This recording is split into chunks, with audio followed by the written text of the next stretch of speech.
या तुमने पहली बार अपने दोस्त को लड़ाई में मरते देखा है? ये तो निंजा की जिंदगी का हिस्सा है।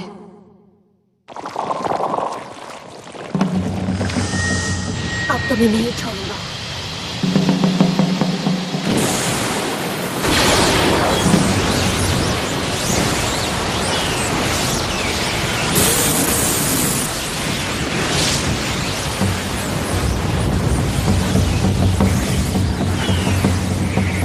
मैं तुम्हें खत्म कर दूंगा।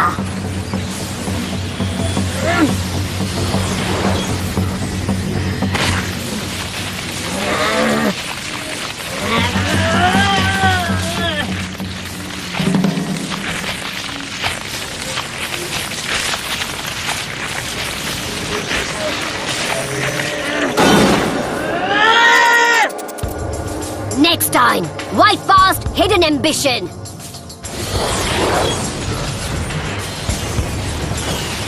मैं उसका गुस्सा और उसके बदले की आग को महसूस कर सकता हूँ।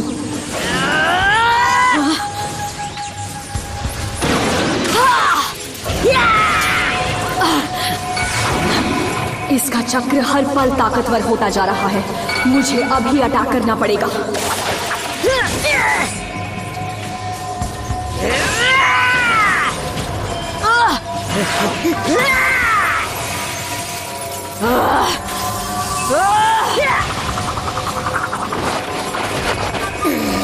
Impossible! इसकी आंखें।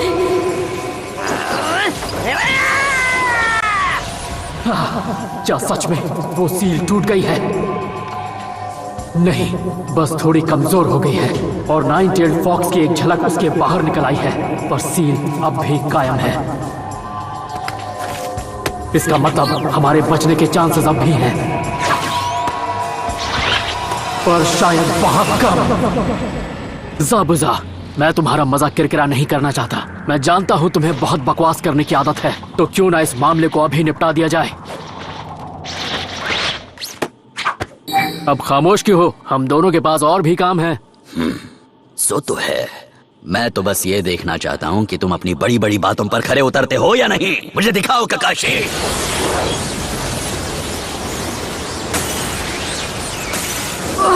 इसकी एनर्जी बहुत स्ट्रॉन्ग है। मैं कुछ नहीं कर पा रहा।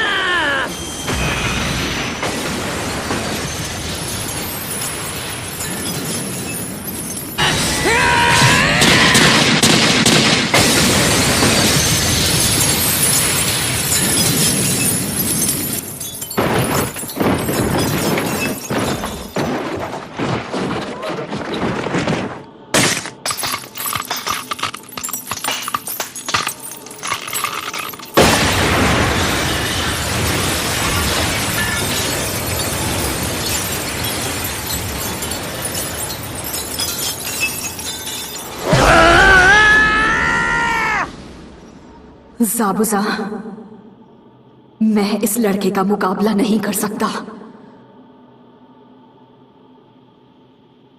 इसकी एनर्जी बहुत अलग है। मैं हार गया।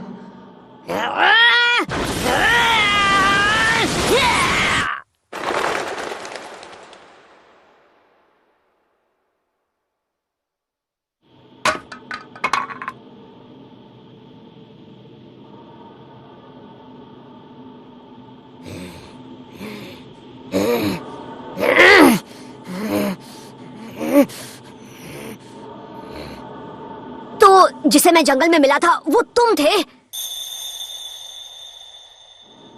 तुम रुक क्यों गए? तुमने तो अभी अभी अपने दोस्त की हार का बदला लेने की कसम खाई थी, या फिर तुम्हारे वादे अक्सर खोखले होते हैं?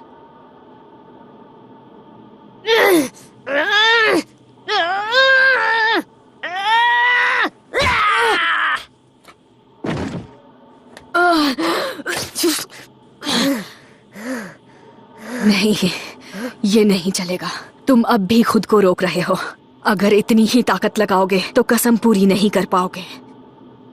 शायद उसके लिए तुम्हारा लगाव दिखाना बस एक नौटंकी था। क्या ऐसा कोई है जो तुम्हारे लिए खास हो? मेरे लिए एक ही इंसान मायने रखता है और मैं उसी की रक्षा के लिए हूँ। यही मेरा मकसद है, अपने मालिक के आगे सिर उठाने वाले पर रहम करना या उसके दुश्मनों को बख्श देना, जबकि तुम उन्हें आसानी से खत्म कर सकते थे। ये कोई दया नहीं है, ये तो अपनी जिंदगी के मकसद को धोखा देना है। फिर तुम्हारे होने की क्या वजह रह जाती है? तुम किसी के काम नहीं आ सकते, तुम्हारी जिंदगी का कोई मतलब नहीं रह जाता। तुम बस दर्द और तकलीफों को झेलते हुए जीते रहते हो बिना मकसद के। तुम बस अपनी बात करो, समझे? क्या तुम इतने नादान हो नरूतो? मैं अपनी बात ही कर रहा हूँ। अब मैं समझ चुका हूँ कि मैं ज़ाबुज़ा के किसी काम का नहीं रहा। ज़ाबुज़ा, उसकी गुलामी क्यों करते हो? अपनी जिंदगी ऐसे घटिया आदमी के नाम कर दी जो सम्मान का मतलब तक नहीं जानता। अगर ऐसा इंसान तुम्हारे लिए मायने रखता है तो मैंने इससे बेकार बात और कोई नहीं सुनी है। सालों पहले और भी लोग थे जो मेरे लिए मायने रखते थे। मेरे पिताजी और मेरी माँ।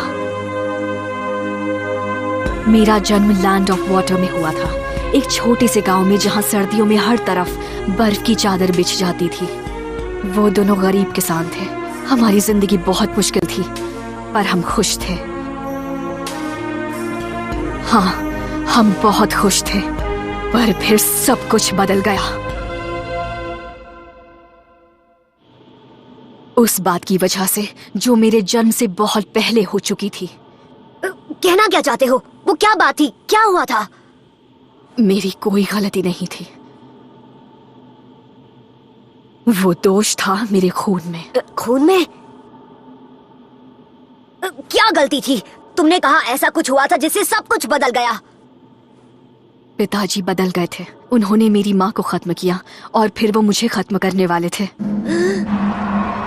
सालों तक सिविल वॉर की तकलीफों को झेलने के बाद मेरे इलाके के लोग उन सभी से डरने लगे जिनके खून में केके गेनकाई था।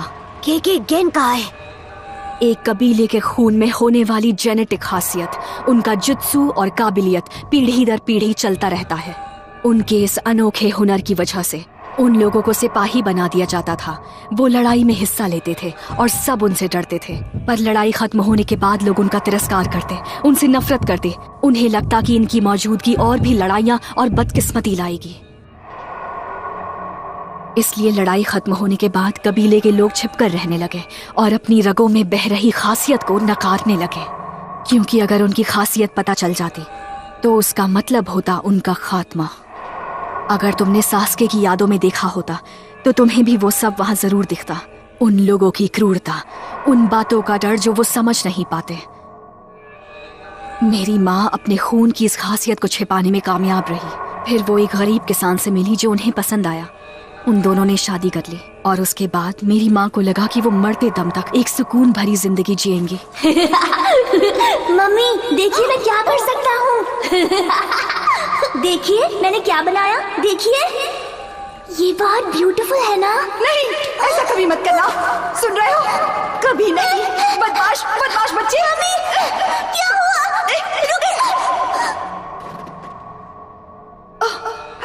मुझे माफ कर दो, माफ कर दो मेरे बच्चे, माफ कर दो। मेरे पिताजी ने देख लिया था और अब वो हमारा राज जान चुके थे।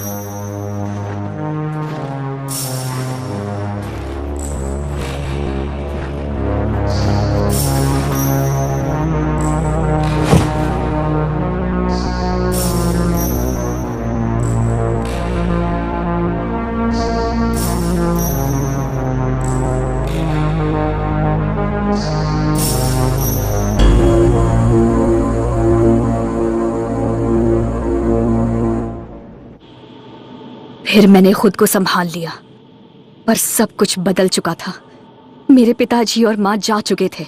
मैं जानता था एक और चीज मुझसे छीन ली गई है, वो जो और भी ज्यादा जरूरी थी, और तब मुझे बहुत अफसोस हुआ। तुम्हारे मम्मी पापा से भी ज्यादा जरूरी? वो क्या? मेरा मकसद इस पूरी दुनिया में किसी को भी मेरी जरूरत नहीं थी। मैं किसी काम का नहीं था। बिल्कुल मेरी तरह।